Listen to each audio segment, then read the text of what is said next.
ఏపీలో రాజకీయం ఆసక్తికరంగా మారుతుంది. కూటమి నేతలు వైసీపీ లక్ష్యంగా వ్యూహాలు అమలు చేస్తున్నాయి. ఇటు మాజీ సీఎం జగన్ కౌంటర్గా రాజకీయం మొదలుపెట్టారు. వైసీపీ హయాంలో అక్రమాలు చోటు చేసుకున్నాయనే ఆరోపణలతో ఆ పార్టీ నేతలపై వరుసగా కేసులు నమోదు అవుతున్నాయి. దీంతో జగన్ తాజాగా పార్టీ ముఖ్య నేతలతో చర్చలు వేళ కీలక నిర్ణయం దిశానిర్దేశం చేశారు. తాజాగా వక్ఫ్ బిల్లుపై సుప్రీంకు వెళ్లడం సంచలనంగా మారుతుంది. అదే సమయంలో జిల్లాల పర్యటన ప్రారంభించడం పైన ఒక నిర్ణయానికి వచ్చినట్లు తెలుస్తుంది.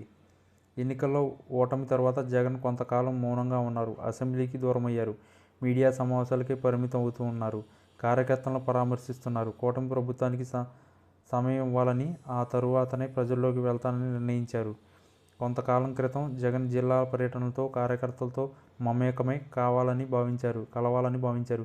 అయితే కొద్ది సమయం తీసుకున్న తర్వాత జిల్లా పర్యటనకు వెళ్తే బాగుంటుందనే సూచనతో జనవరిలోనే ప్రారంభం కావాల్సిన జిల్లా పర్యటనలు వాయిదా పడ్డాయి. కాగా ఇప్పుడు కూటమి ప్రభుత్వం వరుసగా వైసీపీ నేతలపై కేసులు నమోదు చేయడం, వైసీపీ లక్ష్యంగా వ్యవహరిస్తున్న తీరుపై జగన్ పార్టీ ముఖ్య నేతలతో సమీక్షించారు.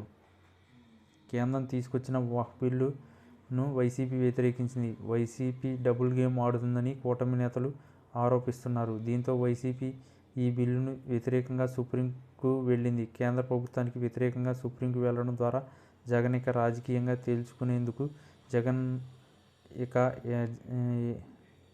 ప్రజల్లోనే ఉండాలని కొందరు నేతలు సూచించగా, మరికొందరు కొంతకాలం వేచి చూస్తే ధోరణితో ఉండాలని సూచిస్తున్నట్లు తెలుస్తుంది. ప్రజల్లో ప్రభుత్వంపైన వ్యతిరేకత పెరుగుతుందని ఎప్పటికప్పుడు ప్రభుత్వానికి వ్యతిరేకంగా క్షేత్రస్థాయిలో పర్యటనల కంటే రానున్న రోజుల్లో మరింతగా ప్రజలతో మమేకమై అయ్యే కార్యక్రమాలతో ముందుకు వెళ్లాలనే అభిప్రాయం వ్యక్తమైంది. వైసీపీ ఎంపీలు బీజేపీలో చేరుతున్న అంశంపై జగన్ నేరుగా స్పందించలేదు.